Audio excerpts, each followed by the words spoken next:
Hey, salut à tous les gars, c'est Ren, j'espère que vous allez tous très bien, moi ça va nickel. On se retrouve aujourd'hui pour parler d'un film que j'ai pu découvrir avec ma copine, c'est elle qui me l'a proposé. C'est vrai que c'est un peu une découverte pour moi parce que je suis pas du tout dans ce genre de film habituellement, mais j'ai regardé une comédie humoristique américaine, bah là on peut le dire. C'est la première fois que je regardais ça depuis des années et des années, et je me suis laissé porter sur la dernière du coup qui est sortie normalement chez nous en France dans quelques salles, mais bon, chez moi c'était pas le cas. Donc j'ai pu le visionner avec le moyen du bord. Et on parle de No Hard Feeling qui s'appelle chez nous en France le Challenge. C'est parti.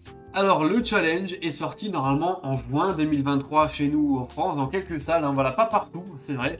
Ou alors vraiment en très peu de temps. Donc je sais pas si vous aviez pu le voir passer. C'est un film qui est réalisé par Jenny Tutnitsky. Donc c'est un réalisateur qui a fait quelques comédies. Celle-ci, c'est la seule que j'avais vue de sa part. Je vais vous le présenter aujourd'hui, pourquoi? Parce que c'est un film qui m'a finalement quand même surpris et agréablement dans le bon sens, hein, on peut le dire.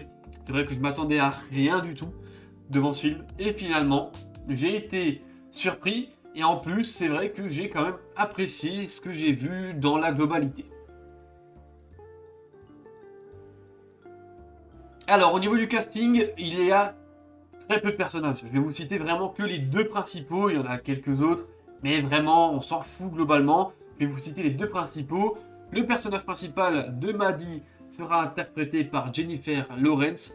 Elle, ça va être notre star du film, hein, très clairement. Et elle sera accompagnée de Andrew Barth Feldman, qui va jouer Percy dans le film. Donc voilà, après nous avons aussi les parents de Percy, mais bon, globalement, on s'en fout. Nous avons deux, trois amis de Jennifer Lawrence, on s'en fout. Donc bon, je vais vous citer vraiment que ces deux-là pour le coup. De quoi va parler finalement ce film? On va suivre Maddie, du coup, le personnage de Jennifer Lawrence, qui a hérité de la maison de sa mère. Et malheureusement, elle galère de ouf à payer ses impôts, donc elle fait des tafs un peu à gauche à droite, elle est barmaid, et elle est aussi normalement, quasiment à temps plein, chauffeur Uber, tout simplement. Le problème, c'est que vu qu'elle n'arrive pas à payer ses impôts, un jour, elle va se faire saisir sa voiture et ne va plus pouvoir pratiquer le métier de chauffeur Uber qui lui rapportait le plus de sous. Elle est donc dans une galère pas possible et elle voit totalement par hasard sur une annonce dans le journal que des parents riches, complètement riches, seraient prêts à engager une fille pour sortir avec leur fils. Vous en doutez, le fils, c'est Percy, il a 19 ans, il est largué, il va rentrer à l'université, il n'a pas connu une meuf, il est coincé dans sa chambre, il ne sort pas du tout, et donc le but de Maddie, ça va être de sortir avec lui, de lui faire découvrir globalement la vie, contre un véhicule en fait. Ses parents, à Percy, vont proposer un véhicule en échange à Maddie, et c'est pour ça qu'elle va accepter ce petit job finalement pendant l'été. Vous en doutez, ça va créer plein de situations assez particulière, assez amusante quand même, on peut le dire, parce que bon, il a 19 ans, il n'est même pas majeur aux États-Unis, elle a la trentaine d'années, donc voilà, ça va créer plein de situations bizarres et amusantes. Alors pourquoi j'ai apprécié ce film? Tout simplement parce que je m'attendais à rien et finalement il y a plein de petits points qui m'ont quand même fait marrer. C'est vrai que bon, au niveau de l'écriture, c'est pas la folie, mais on doit être honnête, il y a quelques petites blagues qui passaient bien, il y a quelques petites situations qui me faisaient marrer. Et moi, je pense que nous, en tant que mec, on doit se dire, mais putain, ce gars-là, il ne comprend rien. Il comprend rien, il est en train de se faire draguer par Jennifer Lawrence, il est complètement à l'ouest. Il a une occasion en or et il capte rien et tout ça, bah du coup c'est assez marrant. Elle en plus, elle essaie de forcer à mort parce que forcément elle veut sa caisse. Donc des situations de fou, des situations de fou. On passe par des plans drague qui passent presque pour de la perversité de ouf, hein, parce que forcément une nana de 32 ans qui essaie de draguer un mineur aux États-Unis, ça fait bizarre. Donc il y a plein de situations qui m'ont globalement assez amusé. La première partie du film, du coup, est vraiment sympathique parce qu'on a toute cette histoire qui se met en place un petit peu, ce petit jeu de séduction, entre guillemets, qui se met en place. Toutes les blagues commencent vraiment à partir de ce moment-là. C'est vraiment là qu'on a toutes les situations qui dérapent un petit peu. On se rend compte que Percy, il est totalement paumé et ça, c'est assez bien vu. Alors, l'acteur, il est pas fou, mais ça va, on va dire qu'il est plutôt correct dans son rôle.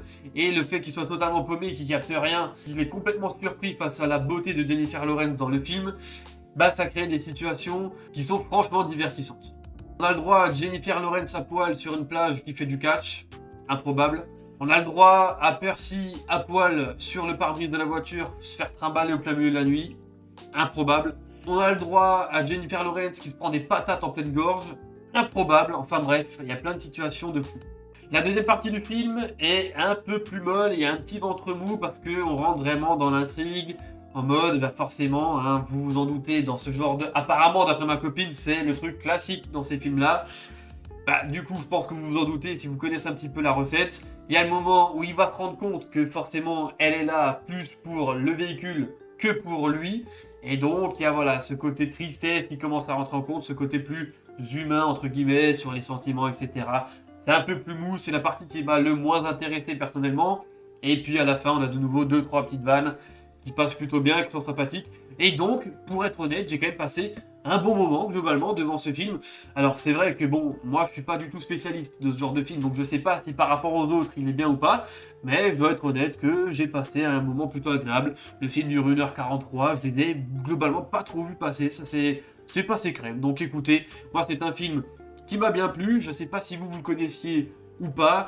Après c'est vrai que là on est vraiment sur un film qui nécessite quasiment zéro moyen. On a quelques décors. Bah, globalement, les décors sont naturels, hein. Quand on est sur la plage, on voit qu'ils sont vraiment dehors. Quand ils sont voilà, dans les rues, on voit que ça. Il n'y a pas vraiment de studio, j'ai l'impression. Il n'y a pas besoin d'effets spéciaux non plus, parce que bah, c'est pas non plus un truc spectaculaire. Donc voilà, globalement, c'est un film où on s'intéresse vraiment plus à l'intrigue ici et le reste à côté, c'est pas vraiment intéressant, entre guillemets, si je peux dire ça comme ça. La réalisation, elle est tout ce qu'il y a de plus banal. Donc voilà, si on doit parler de l'intrigue et des petites vannes, c'est sympathique. Moi, ce qui m'a aussi agréablement surpris, c'est qu'il n'y avait pas énormément de progrès dans le film aussi. Ce qui est globalement la recette de ces dernières années au niveau des comédies. Là, du coup, avoir plutôt le côté comédie qu'on aurait pu trouver il y a maintenant 20 ans, bah du coup, je trouve que ça marche bien, c'est sympa, ça fait du bien. Voilà, si votre copine, par exemple, est fan de films de ce genre, bah peut-être proposez-lui celui-ci, hein. Peut-être que ça lui plaira et ça vous permettra de passer un bon moment avec elle. C'est la petite astuce de Reigns. En tout cas, moi, je vais vous laisser là. Je n'ai pas grand-chose d'autre à dire de plus sur le film. Sinon, je vais carrément vous spoiler et ça n'a plus aucun sens de le regarder. Voilà, je m'arrête là. J'espère que cette vidéo vous a plu. Si c'est le cas, n'hésitez pas à le faire savoir. Et puis on se retrouvera très très vite. C'était Reigns, portez-vous bien. Ciao, ciao!